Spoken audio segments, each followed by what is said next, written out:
Question: can I paint a mini that is looking nice, being a beginner, while only using speed paints? Hi, this is Kiddo and I started miniature painting 2 months ago and I like to make, let's say, weird Warhammer crossovers. 2 weeks ago, I picked up Army Painter speed paints as a total beginner. But could speed paints make my miniature painting easier and even more fun? In this video, I'm sharing my honest opinion. The wins, the struggles, I fucked it up, and the lessons I've learned. Plus, stick around for the final reveal to see if these speed paints can turn a newbie into a painter worth watching. Let's go!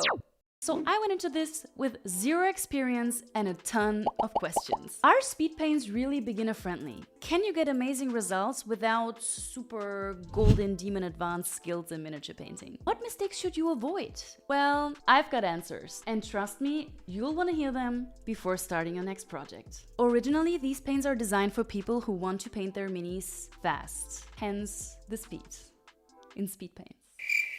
Usually before a tournament when the meta has yet again changed.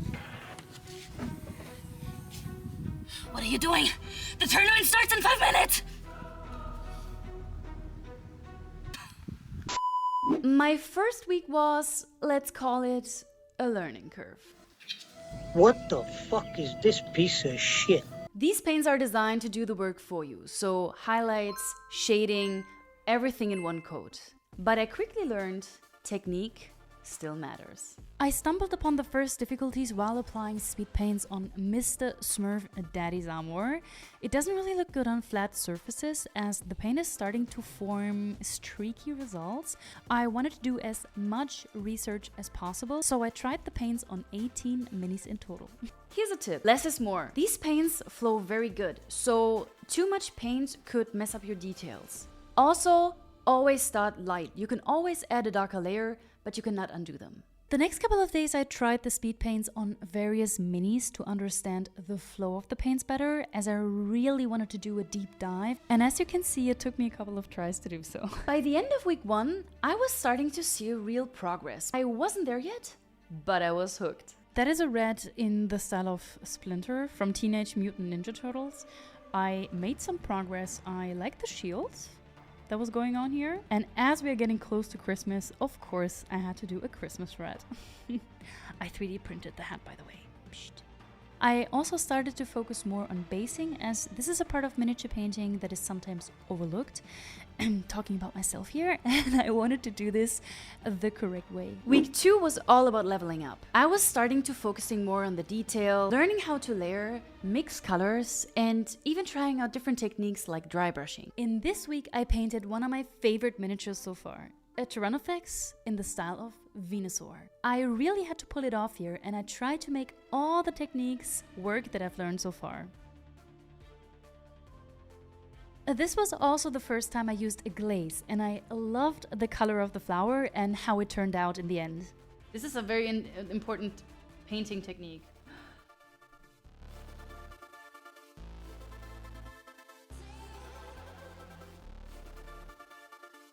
I also learned that mistakes aren't the end of the world. Oh shit, I fucked it up. Yeah, I painted over the carapace. This is not what I wanted to do. Oopsie. See guys, things happen. Happy little accidents, as we call them. Okay, we have these kind of pinks over here. This pink is very rich and vibrant. I think this is the perfect one. Please, by the love of God, let it look pink and not red. 2 seconds later. Wow, it's very red. It's just too red. I'm gonna be honest with you guys. It looks like a fleeing fish. A quick fix like blending with a wet brush can save you a lot of time and a lot of frustration. This experiment taught me 2 big lessons. First, speed paints are amazing for beginners. And second, miniature painting is less about perfection and more about creativity and progress, and above all, fun. I can't wait to paint this. After all this trial and error, it was finally time for me to try out the techniques I've learned over the last 2 weeks on a bigger centerpiece. And a big shout out goes out to Tabletop Dragon for sponsoring me this amazing mini. And I cannot wait to finally start painting this amazing mini. Let's go!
And here it is, my final piece after 2 weeks of trial and error and a lot of fun. It is far from perfect, but compared to where I started, I am thrilled. Thank you so much for watching, guys, and if you like this video, consider subscribing and liking it. And if you're thinking about using speed paints for your next project, I hope this video gives you the confidence to dive in. Don't forget to like and subscribe and comment.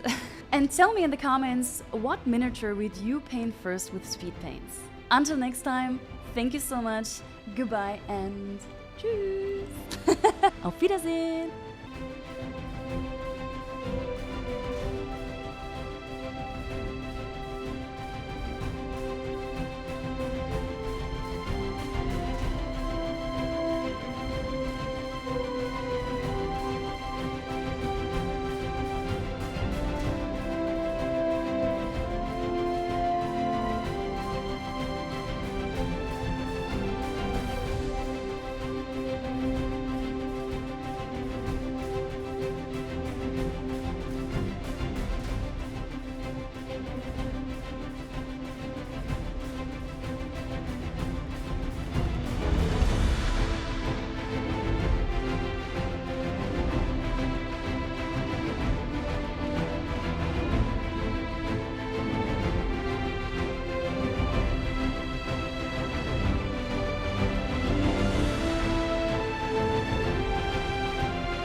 Love you so much.